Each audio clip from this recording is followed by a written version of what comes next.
a pseudo-temporal time matrix. This pseudo-temporal time matrix has affected the world to the point that the world is living in the hologram, and the world believes that it is that.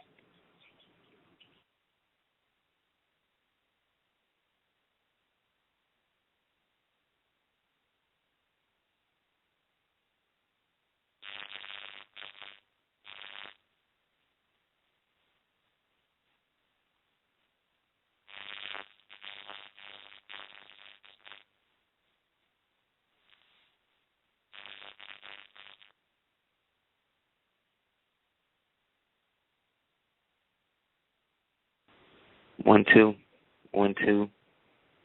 Back once again, inshallah. Let me know if you can hear us and the thing. That might just be a glitch. Okay. So, essentially, it's boiled down to the fact that because people have been living in the actual matrix of reality in a dualistic fashion, they no longer trust what they think in their own mind. So we all second guess everything that we do based upon. So we all second guess everything that we do to put us in a position to not be secure in what we know. So you could be, so some people are at times assaulted with the need by others to denigrate what it is they've associated themselves with. Meaning that, let's say when you get knowledge of yourself in whatever form that is, let's say if it's in through 5% or through Hebrew Israelite or through RBG or through any of the Kemetic disciplines or even Eastern disciplines like Buddhism or whatever, or even basic so-called tenets of the Muslim, Muslim, faith. A lot of times when you're around other people of other doctrines, you can sometimes feel like the need to, exalt yours over theirs. But when you have a secured understanding of what it is your foundation is, if you are striving to get to the ultimate truth and the discipline that you are a part of has not or is not providing that for you, then it is your responsibility as the neophyte, which we all are in the science of understanding, the neophyte that allows you to move into your predominant position. It is your responsibility, meaning that you got to look beyond what it is these people want you to be and what you want to feel out of it, and look at what it is you're feeling, what it is you're getting out of it, how it is it's propelling you. Is it empowering you? Is it something that is providing greater truths to the mysteries that you yourself have been wanting to understand or been found wanting of? If not, then like Malcolm said, if your religion ain't giving it to you, then you got to give it back. So in that is then your responsibility to go through these systems. So the same way you start off in kindergarten and go through preschool and blah, blah, blah, all the way up to college and then into the so-called real world, is the same way you go through a lot of these religious and socio-political systems that we refer to as consciousness or black awareness consciousness that had its beginning in what was called Pan-Africanism.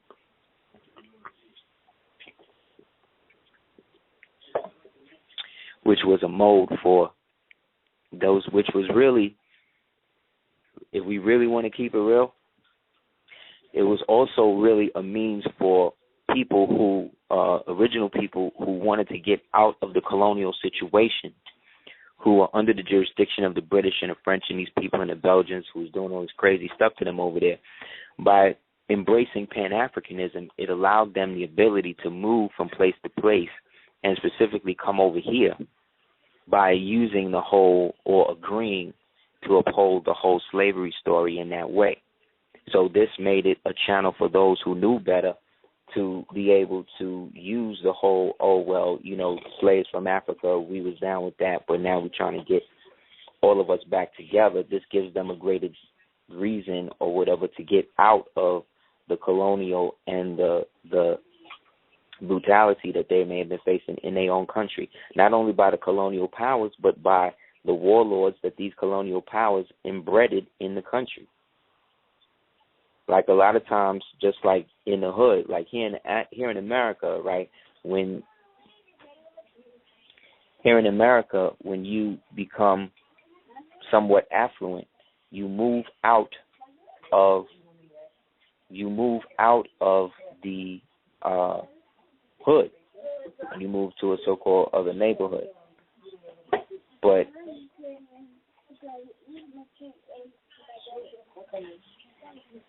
in that, it's become a situation where you can't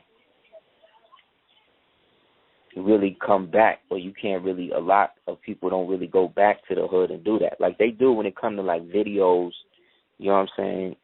They go back to the hood to film like videos and do like little documentaries about how they came up and, all of that type of stuff. But that's not really what I'm talking about.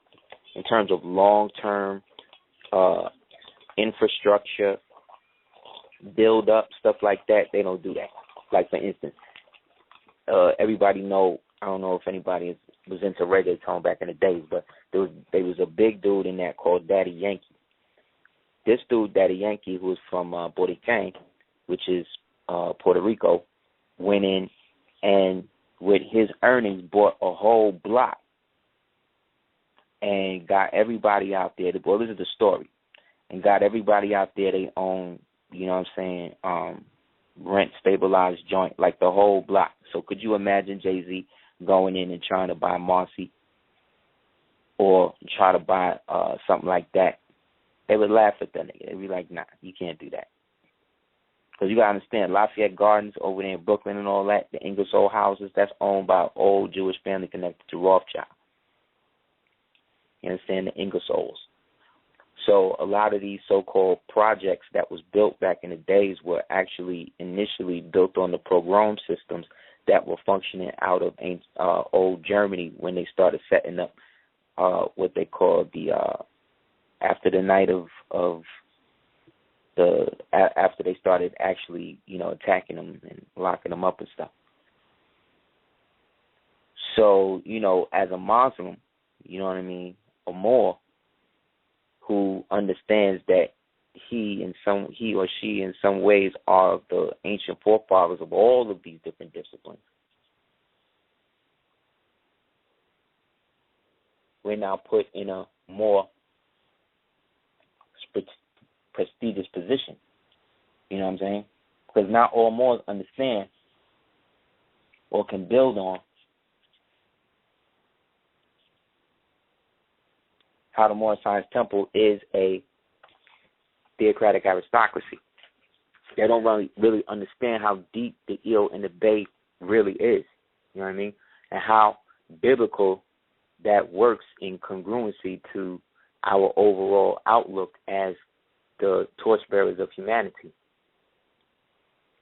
So one of the things we got to understand is that a lot of things in heaven and earth that we see as new or innovative are really just byproducts of old Moorish science that was left and redistributed under another name.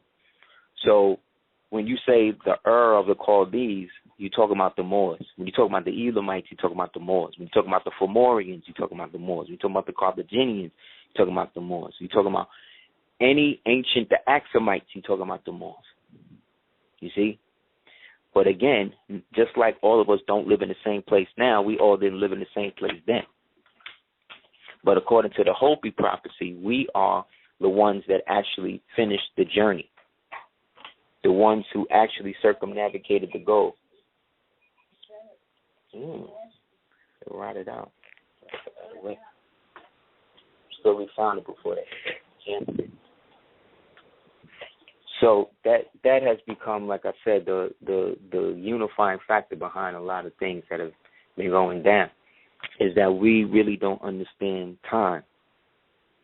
Like, if you really understand and really look at what's going on, they took, ever since 29, they've been taking aspects of what was founded and what was established even before 28, into back in 26 when the Sultan Abdul Aziz reestablished the Sultanate of the Hijaz and the Najd and the outlying dominions. These represent us, not as Africans, but as nobles of an ancient Murabic order of ages that was sanctified in a nation, and out of the Moorish nation came the so-called Arabic nation. You see what I'm saying? Which then founded the whole thing with Islam as a religion that was used to give unification to a people who had been for decades, as the children of Yaqub, politically infighting each other and creating vendetta blood feuds within their own communities that lasted for generations, in which you would have, like it is today in Arabia, where you have like the oldest person in the country be like 26, 27, because all of the adults been killed off and been bombed out for so many years. These are things that cannot stand, but yet they happen.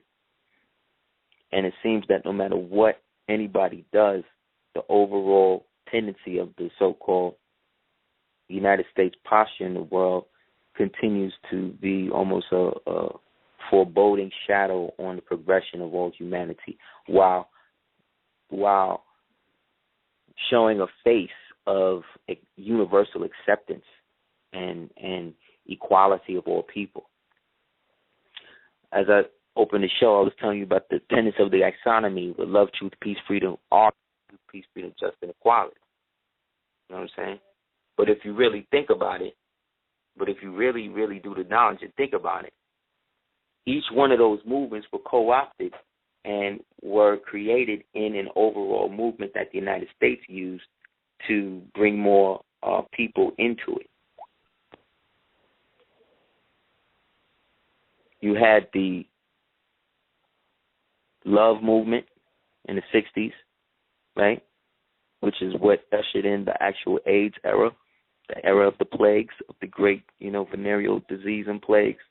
Then you had the peace movement, which was the anti-Vietnam movement, which is really connected to the drug movement, right, from what they was doing in Laos through the Air America programs. Then you had the truth movement today, right? That's the whole 9/11 truthers and all of this, arcane information coming out about, how the government and the world governments and stuff is run, which is today. It's love, truth. We've got the peace movement. We don't have a justice movement, though. We had a freedom movement, right, in the United States. That was the whole civil rights thing. And that led to eventually what they actually wanted to do through that, which was the promotion of gay rights, and here it is. And the only one that they haven't really dealt with, they had the equality movement. That was the women's suffrage joint. So the only one they really haven't embraced fully in that way right now is the justice movement. But they can't fully embrace that because, that would mean they have to do right. And who wants to do right when you can get paid? You know what I'm saying?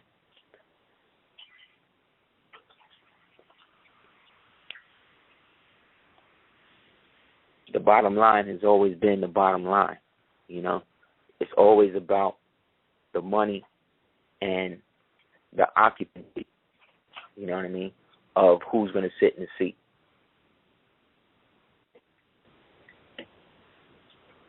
You know what I'm saying? So this is where we find ourselves. However, most of the manipulation, what I'm starting to understand is going on, is not just due to people's own inaptitude. It's not just that people are, so apathetic or whatever that they don't want to do nothing. That's not everybody. You got people of all colors and all creeds that want something more than what they've been given. But most people feel that they can't obtain that because they're in a situation where they've had to give up so much just to hold on to what little that they do have. They were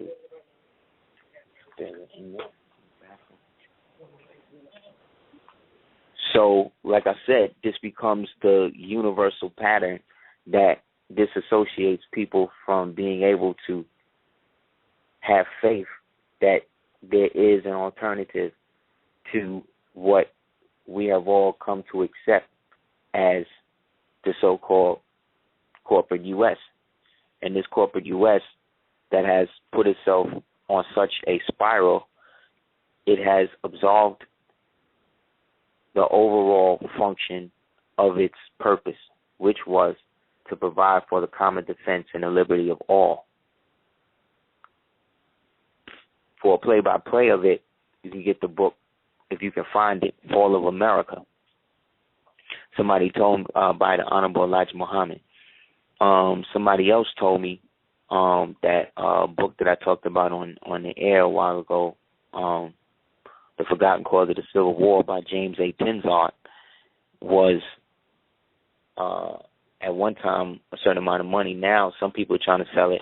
Some places are trying to sell it for like $514, which shows you that they're trying to pull a tighter grip on any real information about the origins of the United States, because this historical understanding of the United States allows you and I, or any so-called free-thinking person, to build a case against any and all aspects of complicity that they try to sign us up with.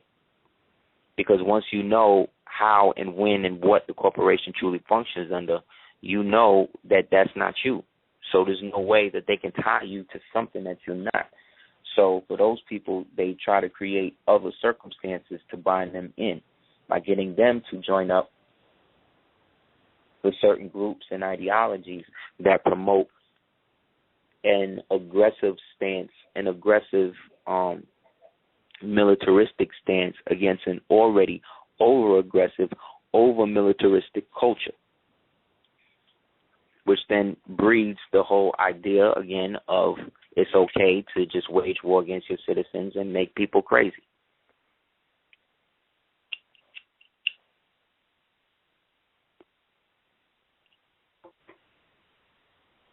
So there's a Bible verse that talks specifically about time travel.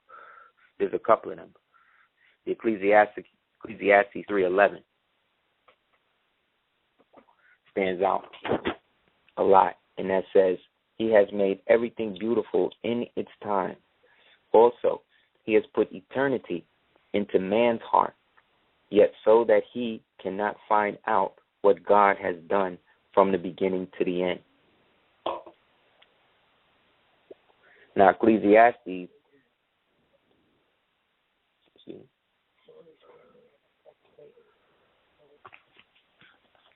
that's one. There's another one, Acts 17:26, and He made from one man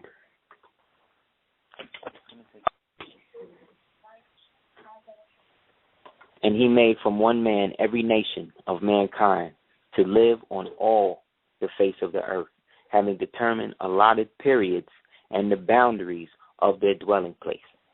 Another one, Revelation 13:8, and all who dwell on earth will worship it, everyone whose name has not been written before the foundation of the world in the book of life of the Lamb who was slain.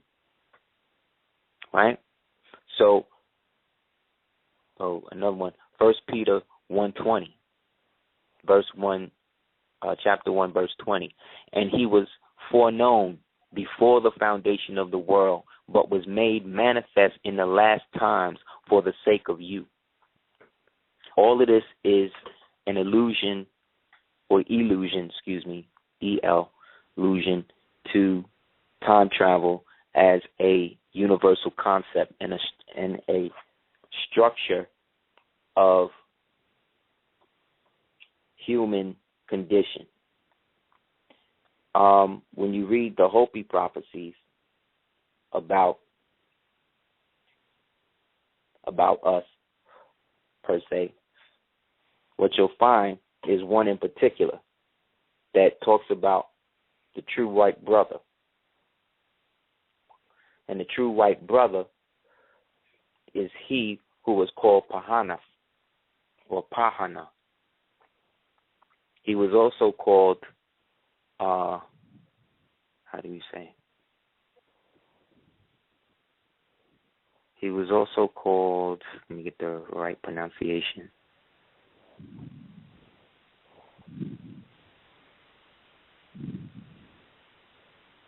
Okay. My people await Pahana, the lost white brother, from the stars, as do all our brothers in the land. He will not be like the white men we know now, who are cruel and greedy. We are told of their coming long ago, but we still await Pahana. He will bring with him the symbols and the missing piece of the sacred tablet now kept by the elders, given to him when he left, that shall identify him as our true white brother, a dark man tall in nobleness wearing a high red crown. They will lead the nations of the earth. The fourth world shall end soon, and the fifth world will begin. This the elders everywhere know. So again, this is an element or an example of ancient time travel in the form of oral history. Now, based on in quantum mechanics and quantum physics of the entropy point,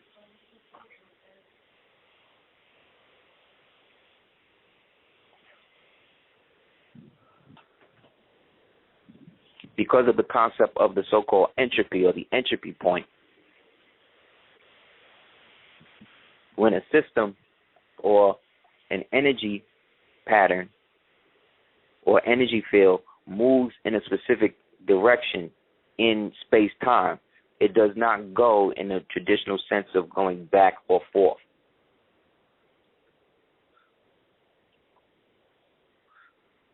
There is no forth and back.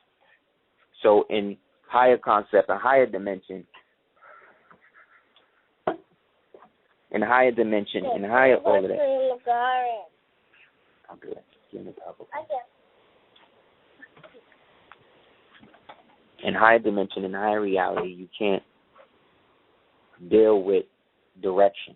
Direction doesn't exist in the incorporeal form. Therefore, direction is really motivated in that essence by will. Therefore, due to the overall will of the Creator to allow all creation to exist simultaneously, everything is dealing in equality, except the white man, or except the United States Corporation, meaning that everything in nature is working in balance with each other. If the forest gets too wild, there's going to be a clearing fire to do away with the wild forest. If the jungle gets too dense, then there'll be some sort of erosion or something that happen where some of the jungle starts to recede and actually becomes forest. If there's an overpopulation of certain species or whatever, there's usually a predator species that come and balance that out. Just as you have warming cycles in the actual geophysical aspect of the earth, you have cooling cycles. Just as you have this, you have that. Only in mankind's world are there substitutes for actual balance in reality. These substitutes for this reality are called liberties. And these liberties are usually that which was taken from the monarch. If we look at the monarch, the overall monarch of all the universe and creation as the creator, and we being the manifestations or archetypical manifestations of that, then anything said, done to us is then said, done to it. Yet, in order to deal with it, you can't deal with it on its massive universal scale as to what it is. That's why all of the universal instruments and stuff that take them back into the origins of the universe only take them back to a point after the so-called Big Bang. This is due to the fact that this so-called Big Bang is, they want to get to the point before that, because they feel that if they could get to the point and see the actual universe before the so-called bang, then they would be in the realm of the direct God. So to do that, they have to use godlings as test subjects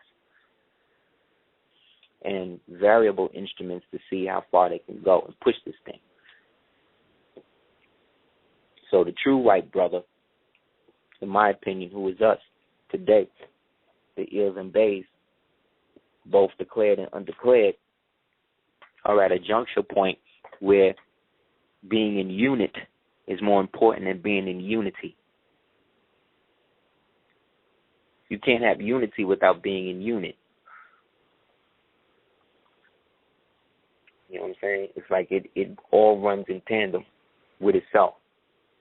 So as time, which is the inner mind's eye, or the so-called manipulation of time, exists in the manner that it does, we are all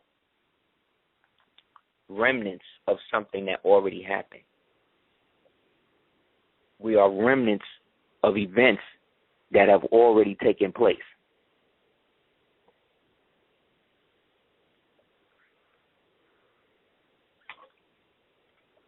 Therefore, all we can do is look forward while observing from whence we came. But like I said, in the higher dimensions, time don't, past and present don't exist like that. So this aspect or this juncture in our history is going to bring forth new information that is really old information that's left over from some of the time manipulation techniques and materials that they were able to gather from the temples of Zoroaster and Isis in the Grand Canyon, as well as the arsenal inventory of Minerta that they found in Iraq, as well as the chambers under the Sphinx that had certain elements that were useful in this practice. So these things, of course, are always classified under intelligence and specifically military intelligence. And presidents like Eisenhower was telling us that they was doing that from back then. All of this type of talk and this type of material is also why the actual legacy and history of the Moors and things like that had to be taken away. Because when you look at movies, for instance, in movies like Pirates of the Caribbean, you see how we used to travel in time on boats by using a certain juncture point that would come in the light between dusk and dawn that would allow you to transverse and almost invert yourself into the opposite space. So right now, as you're talking, you got radio waves, microwaves, alpha waves, beta waves, zeta waves. You got all these different types of cosmic radiation in the form of wave particles passing through your body right now, coming all the way as far as places, coming as far as places like Rigel or Arcturus, regions of space that are so huge, we would be nothing more than like not even a net. We would be like almost like a subatomic particle.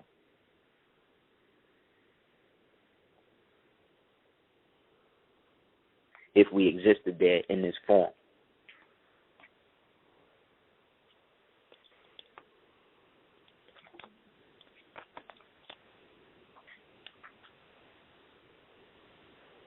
So this becomes the jump point, if you will, for us to be able to accentuate our truest potential by allowing ourselves to be in on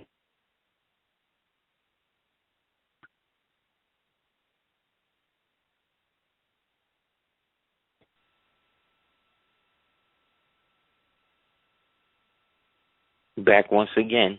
We know what happens when we start going in.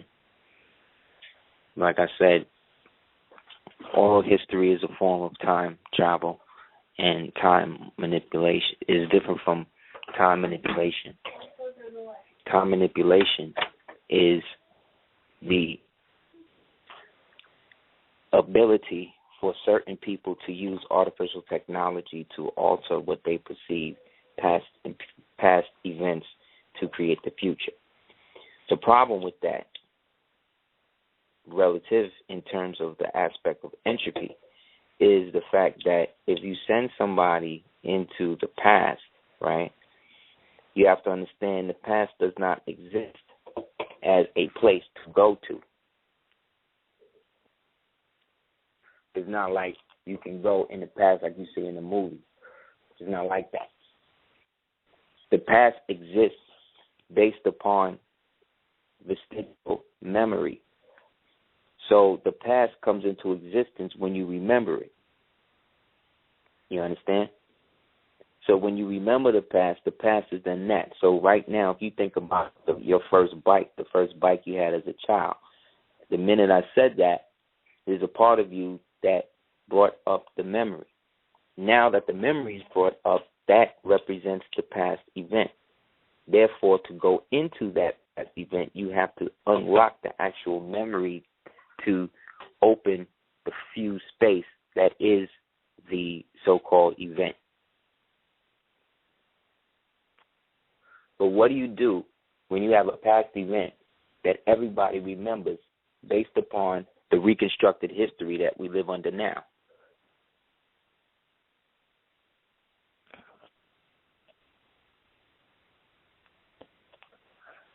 So if you were to jump to the Kennedy assassination, right? You're going to that based the mind is going to access what you know about that situation and create the scenario for you to go back into. But if that scenario is based somewhat in a fiction, it almost has to be, because the people who gave it to you essentially come from a media background, and we know that media is the man-made weather. You know what I'm saying? So that means when they send people back, let's say if they would send people back, which is allegedly what they did through something called Project Pegasus. Let's say that they send somebody back in time to an event, and this person witnessed the event. Was this person witnessing the event that happened, which is the holographic projection of the person's memory, or are they tapping into the actual event based upon what the species mind pattern has locked up almost in the temporal space?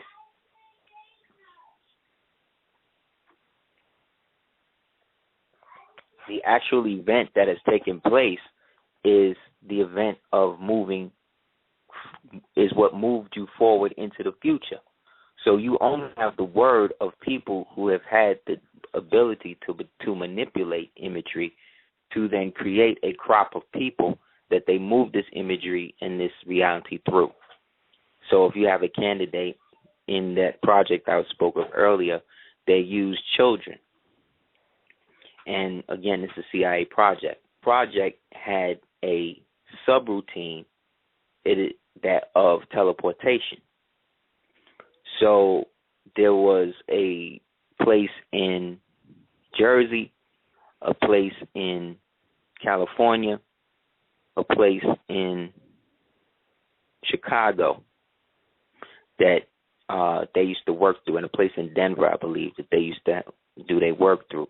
And this was between the years of mid-60s into the late 80s, okay? So there were kind of three waves or generational thing of children that went up, eventually went on to do so-called great things.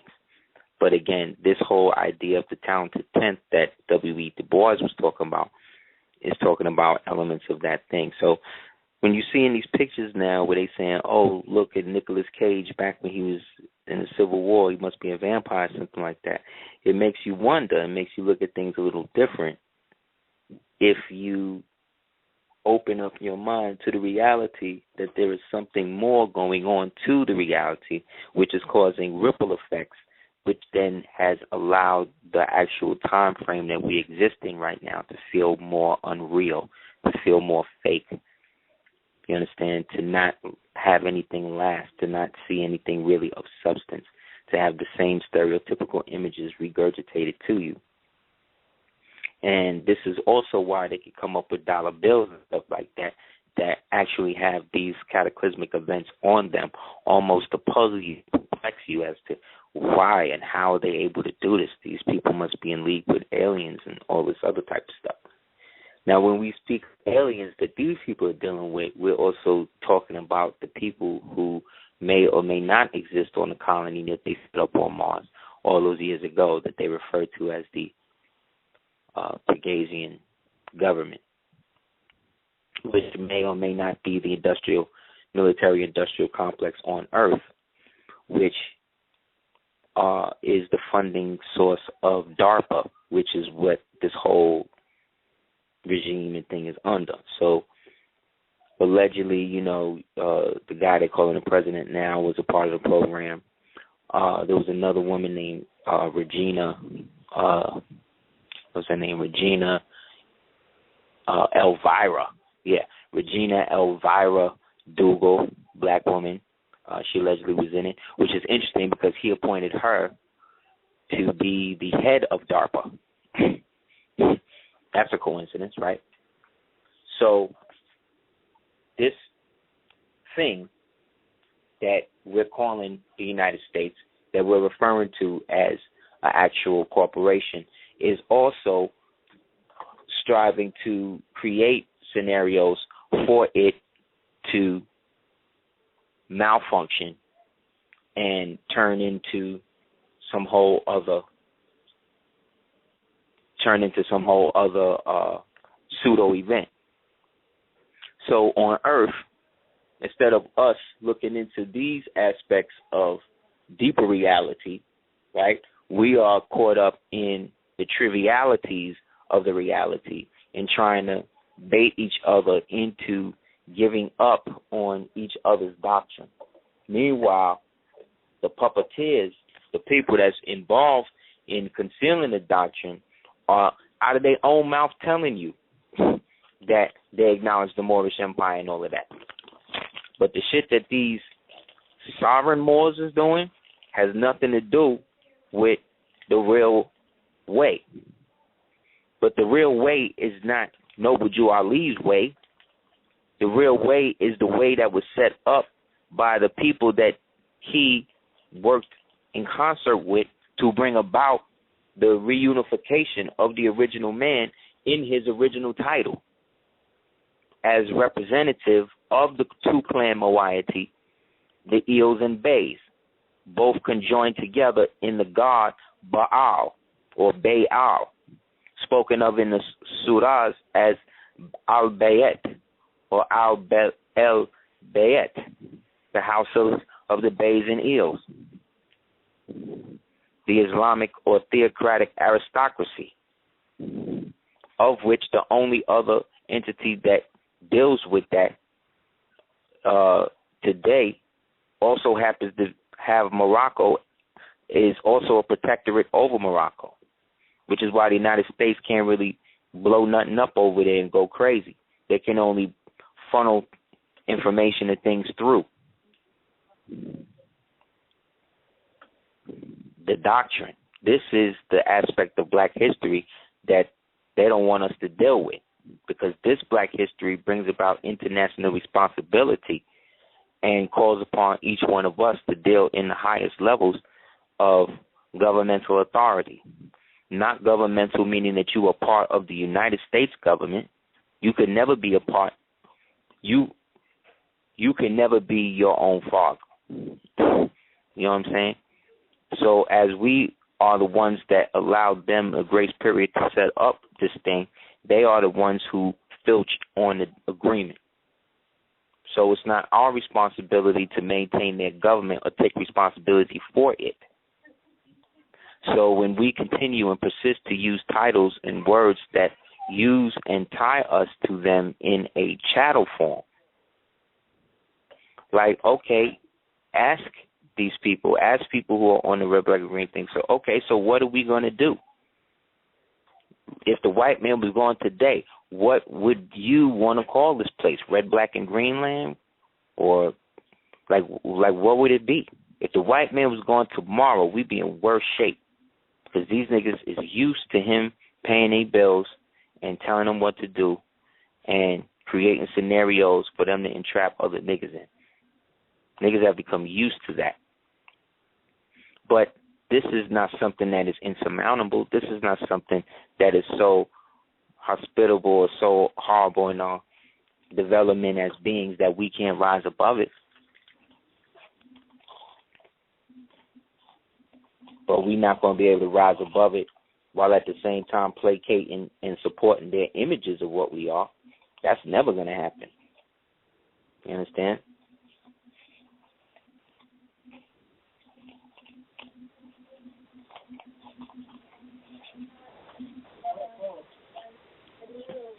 It's a different system nowadays in terms of how we relate to each other in the form of community.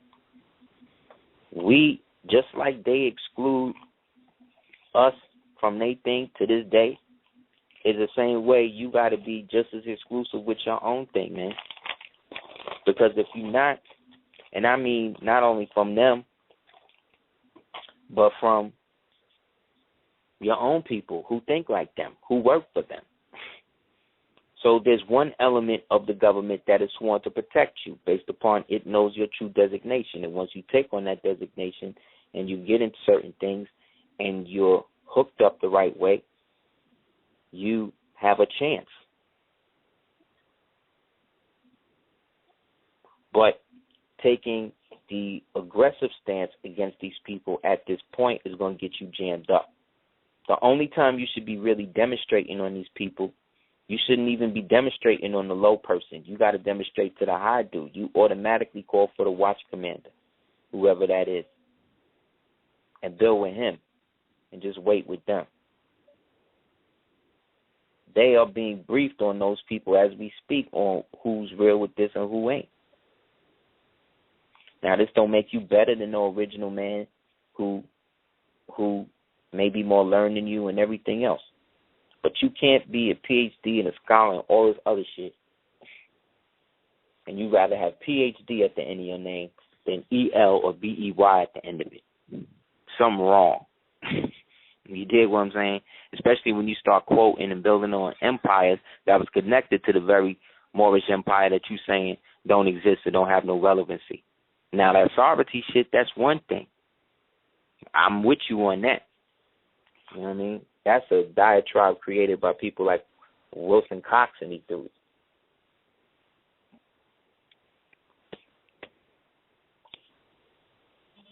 And you ain't never heard me say no thing like sovereignty through currency and all of that.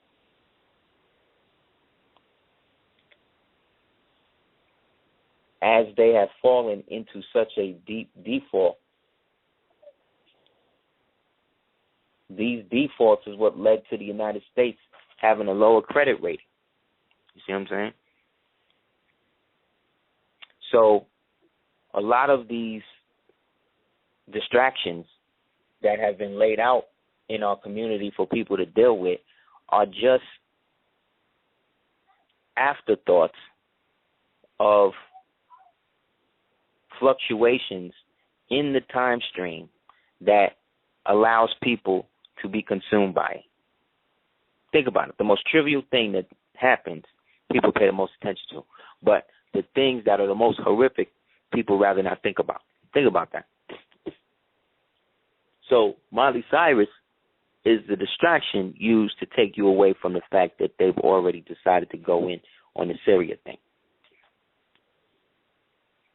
You see? So they already bombing and killing them people over there.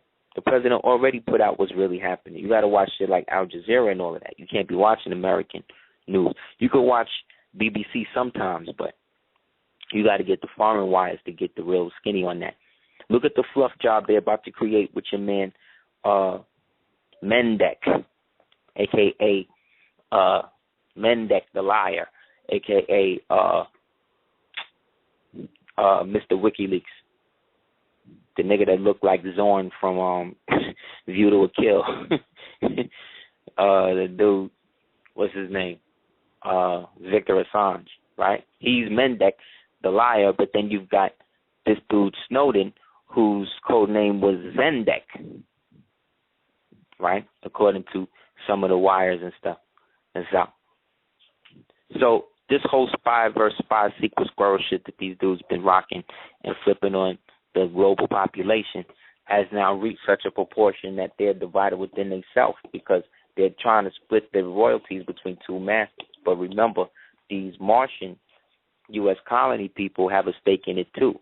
Those are the people who are running the so-called shadow government, which really is us, but it's us once we're fully enacted, But in the meantime, with this pseudo-colony situation, they got everybody bugging. So once people started getting heavy into that, he shut down the whole NASA thing. And if you think about it, this would also explain a lot of the reasons why you have so much different varying information about this guy and why certain aspects of his history, even when I was researching it for the DVD we did a lecture we did a couple of years ago called Welcome to Obamatopia, there were certain points where the research would just go cold because between the years of like 66 and 79, for instance, it's like choppy. 1 minute he's with the father that he only seen once in the airport, and then next minute you don't see him again until he's a little older. And because they started using children in the process, this is due to the vector situation of the operational thing they call the jump room. The jump room was popped off or created in conjunction with something they used to call a Montauk chair that they had out at Montauk Point by the Pine Barrens. But this device essentially is a transphysical device in some way, and it functions much like an elevator, supposedly. And as you step into it, as you're going down, you're really going up. But as you're going up and down simultaneously, the environment, the box you're in transforms almost into a cylindrical tube, kind of like, and it gets smaller. So I guess they figure we'll use smaller people, you know what I mean, children, as a means to see the effects on it.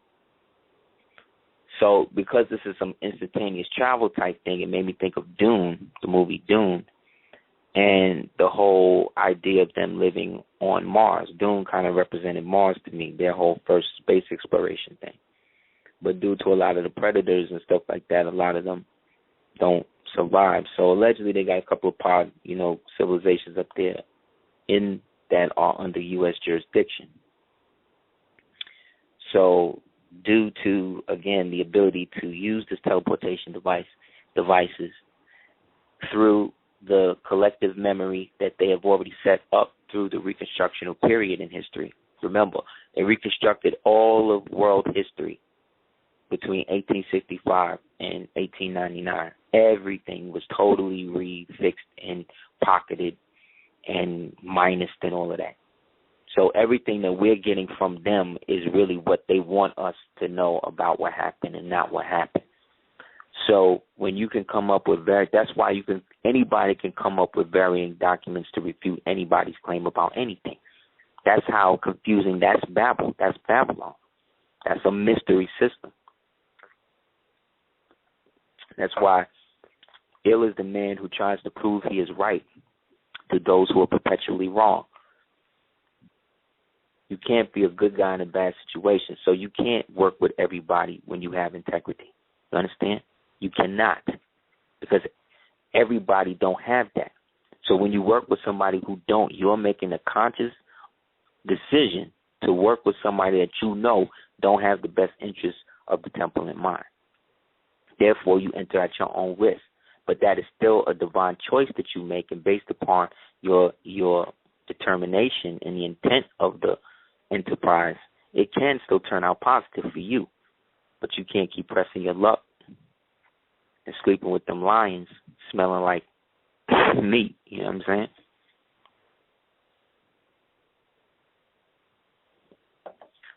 So this has become our lot. Moors in America. So, again, None of us are to the point where we are fully what we're supposed to be. And everything, as soon as we claim it, somebody else want to come up and claim it and say that it ain't that. They don't do that to nobody else in the world, so that should tell you something about you. The minute you step up to be anything other than what they set you up to be, you are falling and coming outside of the traditional time stream. You're going back to the natural 28-day calendar that exists, told by the womb of the woman. Therefore, the ultra essence of what it is we are striving to produce out of ourselves is that which cannot be replicated. So our position has now become one to, again, fall in unit. Because of falling in unit, the situation has already been set up internationally. That has nothing to do with our color and more to do with our blood, the just sanguineous. The same right that these people is using to rule over everybody else. So what we're going to do is open it up. If anybody wants to call in, you can call in at 347-637-1184.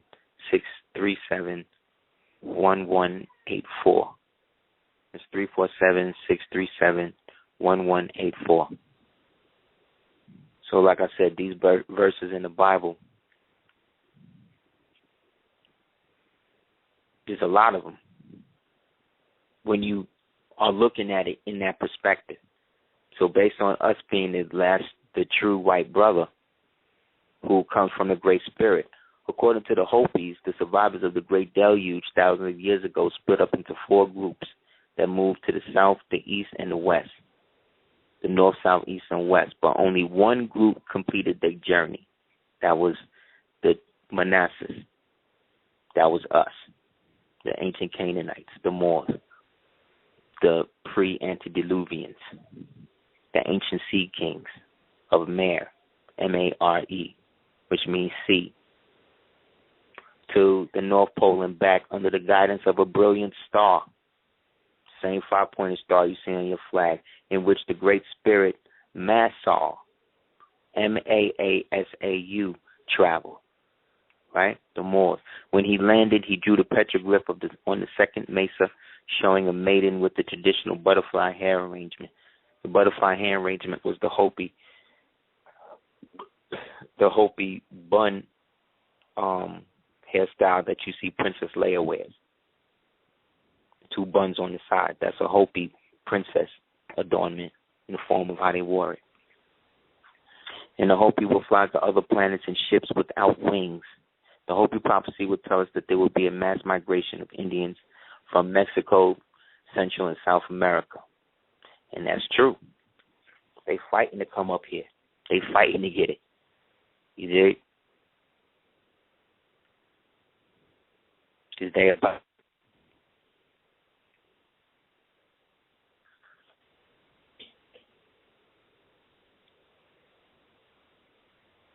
The thing about it is, out of that aspect of jurisdiction, their jurisdiction only extends to the corporate citizen.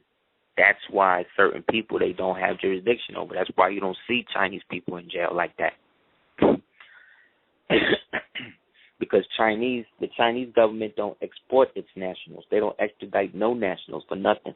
That's why in the movie Batman, in the Dark Knight, Batman had to go to China to get the nigga out. And he had to use a CIA operation called Skyhook to do it.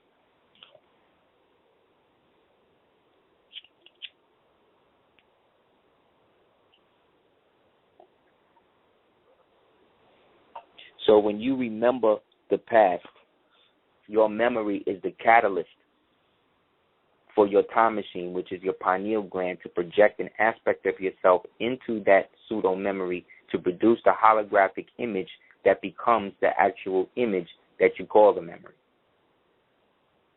By doing that, you just projected yourself in your pineal organ to create a holographic projection for you to accentuate and identify with as you.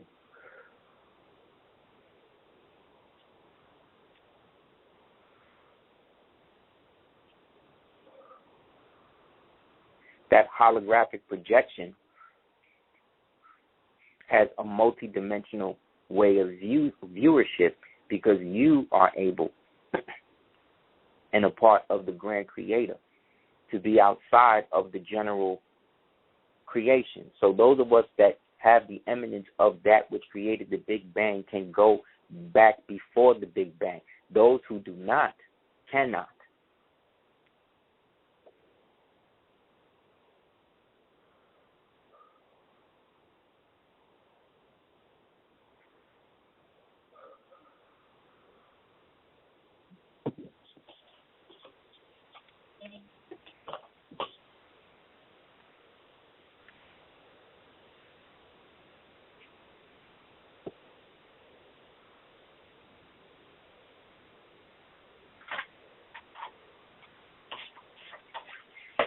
See, if a crime is committed in any way,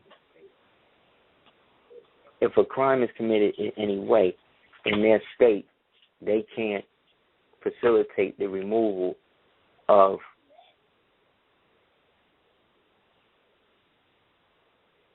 the so-called subject.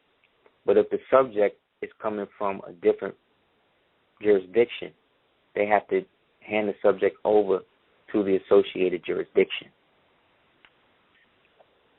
That's just what it is.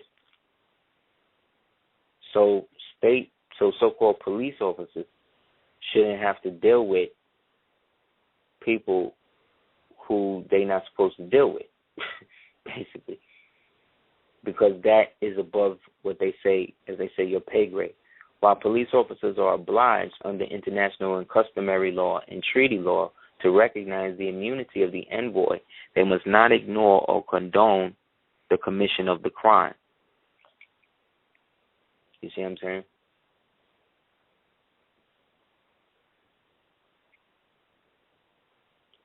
The crime that they are dealing with and stopping people from is the crime of not being in a proper person. Identity theft, if you will. And most blacks are not. At least in your proper person, you can fully get the international aid that a lot of us need and pine for in the form of these international contracts that they make with these corporations that make them literal slaves to it. So with that, we just want to put it out there that anybody that's trying to do things in a proper way, they need to understand what they're dealing with and know that most of these pseudo-organizations and movements are not rooted in any reality. And as much as they want to flout and say that we are not, in terms of we are Moorish Science Temple, the Moorish Science Temple of America, not being validated, the time is coming where people is going to start breaking the doors down to get in. And those of us who have been preparing for this time are going to be those who are going to act as the vanguard, if you will, for right action. So let's all get right, do as right as we can, and inshallah, we can really stand on the land like we're supposed to. So anybody wants to holler at us about signing up or get an application to Moorish Science Temple 2A out in the Florida Territory, or get information about any temple, part of ecclesiastical jurisdiction within your environment, just email me at houseofl@hotmail.com. You could also go to www.aseertheducateers.com to check out some of our earlier works as well as some of our latest. You can go to www.darkskull418.com as well as cookingmorewithless.com. Oh, and check out www.sagasod.com as well. So, again, anybody wants to holler at me about that or any lectures, book signings, workshops, private classes, private consultations in terms of tarot readings or natal chart readings or anything like that, and especially about the national birthright and inheritance stuff, as well as the divine and national movement. Definitely hit us up at houseofl@hotmail.com. You can check me out at Duke-A-Tears on Twitter, and Aseer Ali Cordoba on Facebook. I guess that's it. So with that, we want to end with the Moorish prayer, which is Allah, our Father, excuse me, Allah, protector of the universe. I'm sorry, let me get some water first.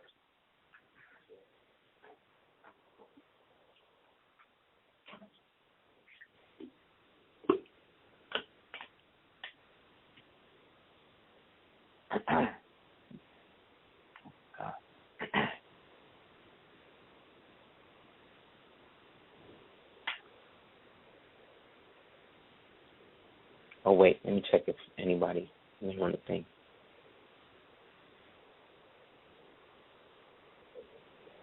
Okay, nobody.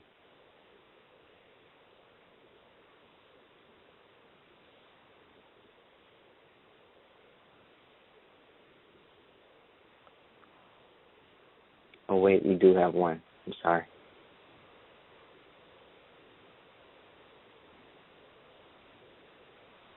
Hello, you on Super Heru Radio?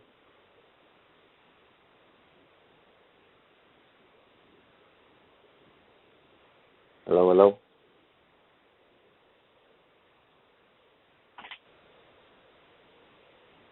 Okay.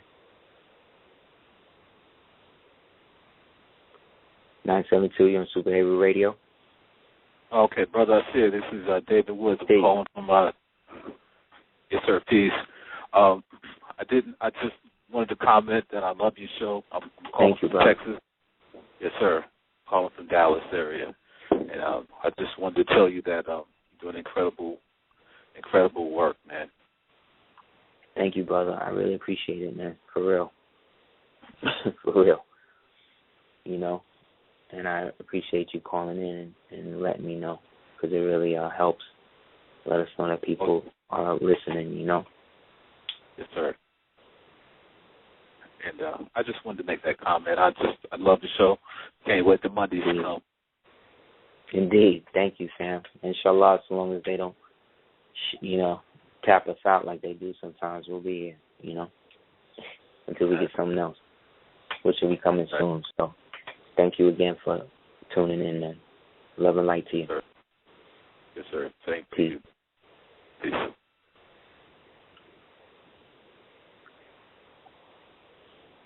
678, you on Super Heru Radio? Islam, brother. Peace. How you doing? Islam, brother. How are you? I'm well. We're down here in Atlanta, just building, listening to your show. Enjoy it every time we can catch it. I did have a question for you. What's up?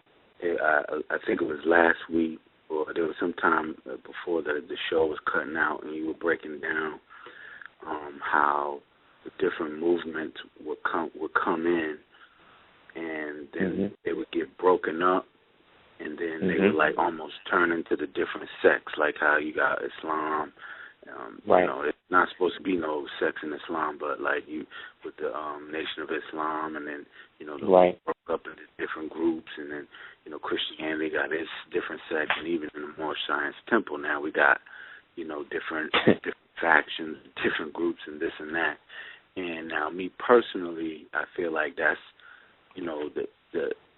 our physical enemies are just infiltrating and using us against ourselves, But can you break down, briefly, or if you could provide any, documentation, because I keep hearing like different things from different Moors, like like there's some that say like the Prophet never left any kind of express trust or anything like that. And, they say it's just the divine constitution, the Quran questions, and the Quran Circle 7, and that's all he left, and that's all that's needed for our salvation. And there's no, there is no necessarily physical trust. And then it's just a lot of different, like everybody got their different perspective, and I thought the prophet came to bring us to unite us. So I don't understand why there's so many factions, and two, why we have so many different folks just saying different things. You know what I'm saying? If you could elaborate on any of that, I appreciate it. That's a great question, brother, and that's one that I asked myself, me and the Queen asked ourselves when we were taking a class from a Moor who was empowered with a lot of power, allegedly, and we asked him, well, we're Moors, how come we having this class in the Square and Trial Lodge? Like what's that about? So from then, we kind of did the knowledge that there was a dualistic thing going on, where there were some Moors that were Moors, and there were some Moors that were like Moors and Rosicrucians and Nuwapians and this and that. And not saying that you can't be all of that, but the issue that we have is not being in unit. And all of these movements, any movement that came after 1929 that dealt with some sort of black liberation, quote-unquote, theology, came after what was already established in 28 by the prophet. But what most Moors don't do is look at history they look at it like a line instead of a wave, So what happened that led to the prophet getting what he got in 29 at Cuba, right? Why is Abdul Aziz in the Circle 7 Quran? You know what I'm saying?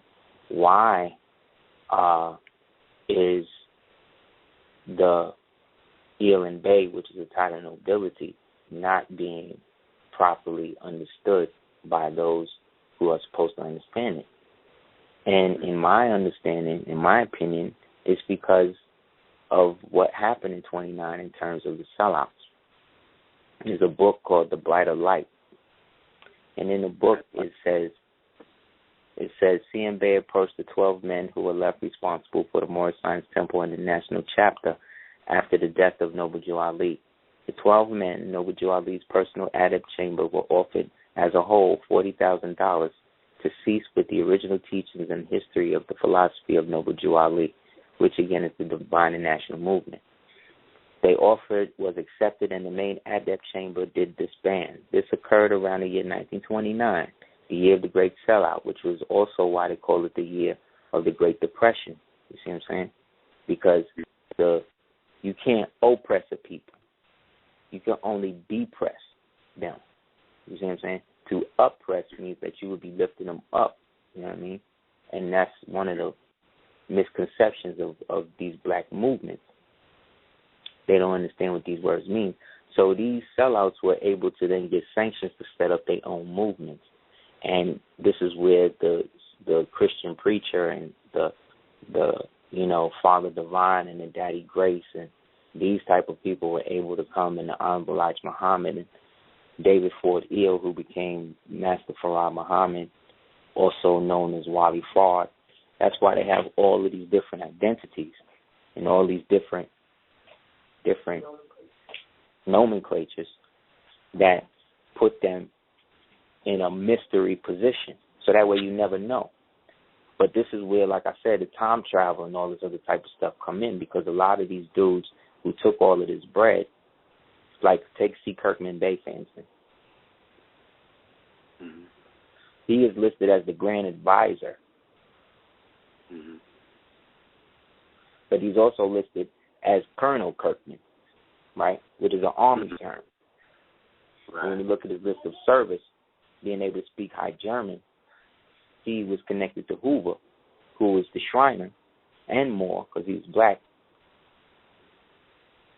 who was there to make sure that these Moors wasn't going to hook up with things like the Black Dragon Society and stuff like that to reestablish their power base and to poison the relationship between them forming the head and then like the UNIA being the aspect of it. Kind of like you got the government, the Department of Defense, to this, to that. That's how all the movements are supposed to work. And then Moorish Science Temple being the gateway into back to the empire, you see. and the theocratic aristocracy that was set up by Abdul Aziz in 1926. Here's the funny thing. Abdul Aziz, the guy in the Quran, set up the monarchy, the Sultanate, in 1926 on January 8th. In 1927, he forced them to capitulate the British Empire monarchy, which then forced all the European monarchies to capitulate to the sheiks as being nobles again, right, in this treaty, right? Then, in 1928, at Cuba, he then hands over the other aspect of the empire back to the lords of the Maghreb, who again is the Moor, the Eel and the Bay, W. Ali, right? Who, by having the title Eel and the Bay, ties them to the Sultanate of Morocco, the Sultanate of the Hejaz, Najd, and the dominions all over that was connected to us over there and over here on January 8th. But remember, the Prophet is born on January 8th. That's not a coincidence. You know what I'm saying?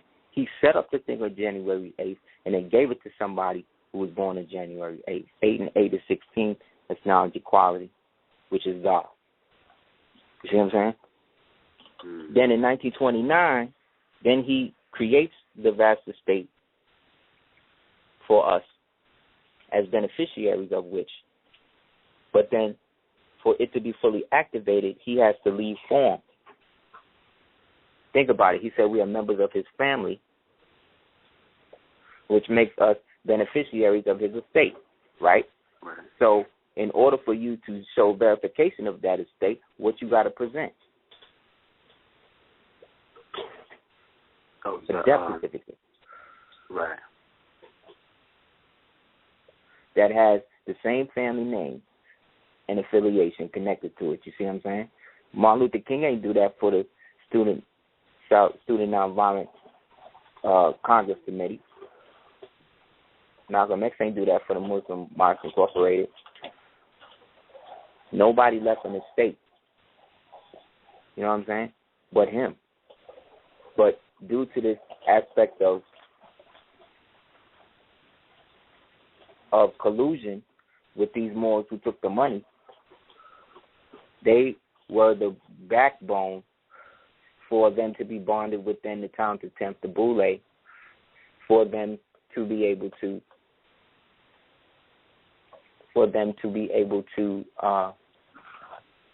help keep our people under designations that enslaved them.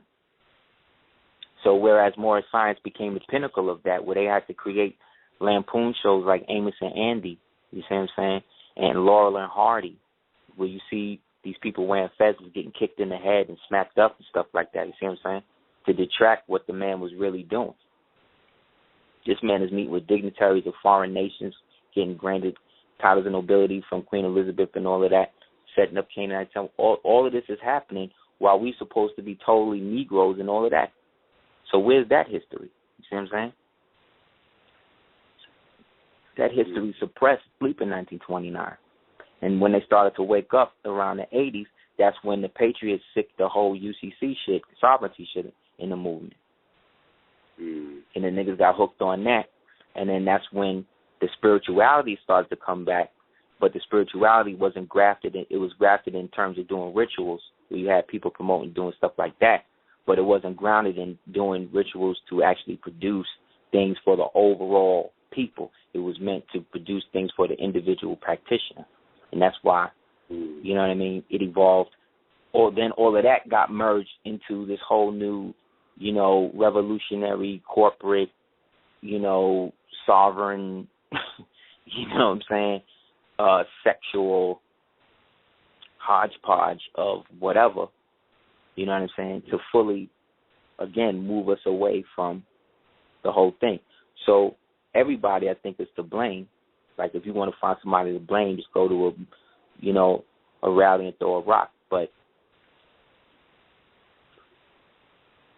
none of us. Let me ask you real quick, brother. Is there a way that we can circumvent that? Because here's my issue. You know, until we are united under the banner, under a single banner, one aim, one God, one destiny. Mm-hmm.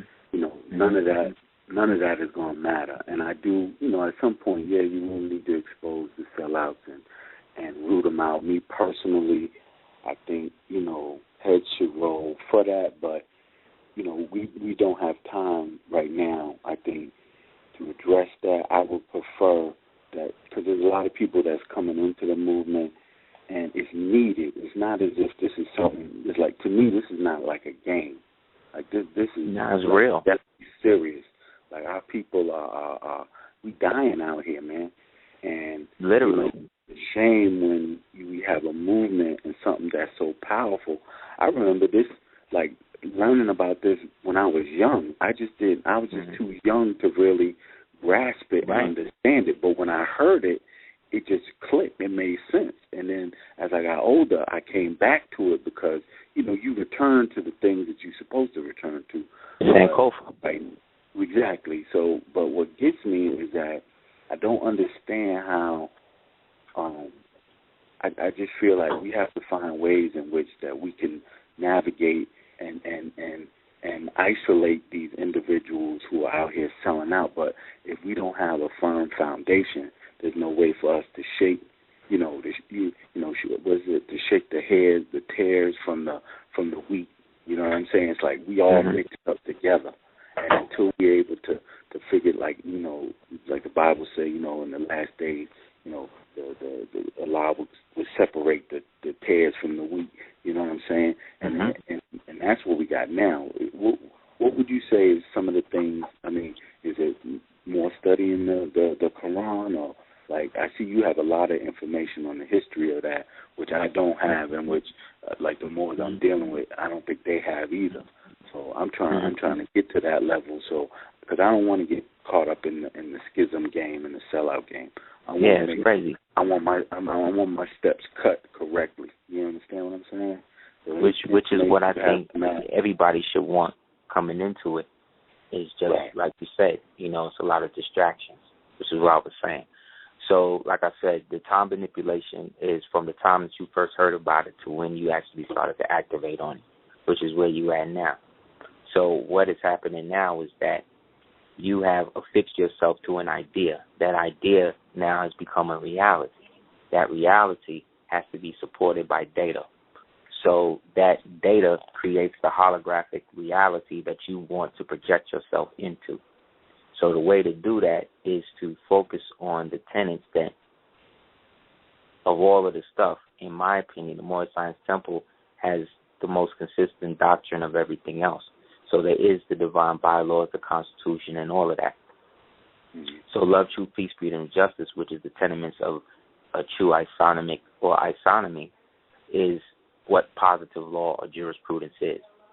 So in understanding jurisprudence and law, you see what I'm saying, in its original form as a more, it allows you the ability to treat and deal in situations in a manner that allows you to always be at the top of it. So in terms of government, our government functions with the grand body, the grand sheik, and the chairman. So all we have to do is associate yourself with the temple in that manner, and then get the necessary documentation that is consistent with you being in standing with that temple. And then you become an emissary of that temple, and then allows you as a missionary to do the great work and commit whatever property and things you have to the temple, because the temple is also you. You are Moorally Science Temple of the Earth. Right. So, so the manner what you just said is important and powerful, and I kind of broached that subject because, like, from an ecclesiastical, you know, like my people grew up Catholic, right? You know, but they indoctrinate the Catholics, so when they pass, they give all their property to the Catholic Church. That's why they have such a vast a thing. And I was like, well, we ought to be creating trust and be putting out property. And that's not to cut your wisdom. That's what the prophet did. He set up a vast state trust for us to be able to commit things to that ties us back to a theocratic aristocracy all the way on the other side of the world. That's why the Saudis could do what they want. That's why the Saudis is in control of not in control of Morocco, but have Morocco as a protectorate. Because they're the ones that are of the sons of Hagar. Hagar was the wife of Abraham, who came from Noah, the Canaanites, the Phoenicians, the Carthaginians. We are the sons of Sarah. So we are then Sarah's sons, or Saracens. See what I'm saying? Which means that we are the original stock that predated the Yaqub experiment that we call the Great Schism or the Grand War between our species. So now that we are coming back together, we just have to fall within the ecclesiastical jurisdiction of what was set up for us to function as. And a lot of Moors don't understand that aspect of it, so they are locked in the system of 1929, the same way that the gods, you know how you would try to deal with gods and other stuff, and they wouldn't really want to hear nothing else but that. And that's cool. If you think that that's the only source of knowledge in the world that you ever have to deal with, the Prophet never said. The Prophet said, stray away from these basic tenets and you will fall. But he never said, just read this. I never read him anything that he said that said, just read this and nothing else. You know what I'm saying?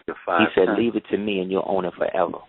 So that means this thing is a religious trust, which means that we are it and can consign aspects of our material wealth while we're alive to it to protect it from the vultures that exist in these inferior states. But if we as Moors allow these inferior states to still, you could be a Moor, but then you could still be arrested by somebody that don't even have a trust, then that means that we are not saying what we are. That means we are not living by the tenets of love, truth, peace, freedom, justice, and equality. If you don't take control of that name that they have floating out there, they're going to use it against you regardless of what Moorish paperwork you got. Right. You want to get it to the point where they just see your information and say, okay, sir, have a nice day. You don't want to have to go through a situation where they take your information and you got to go to jail and then they realize and then got to get you out and then got to cover it up. You got to stop going through all that shit. You got to just deal with it from the gate. So to do that, we are associated with the grand body out of Mecca with the Grand Sheikh Richard Bey, who is under the Supreme Grand Sheikh David Bailey Ill.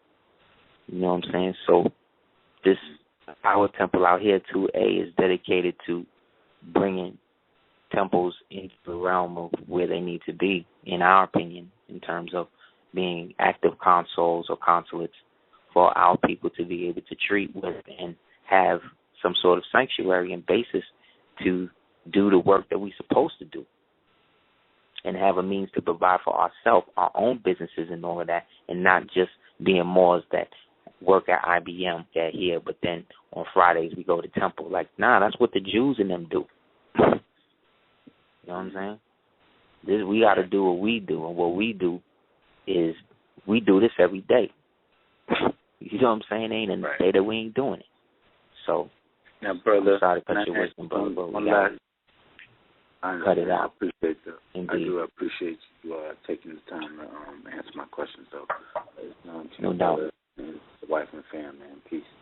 Indeed. Like I said, if you want to holler at me about what we're doing out here, man, just hit me up at houseofill@hotmail.com. All right. Will do. All right, Mo. Islam.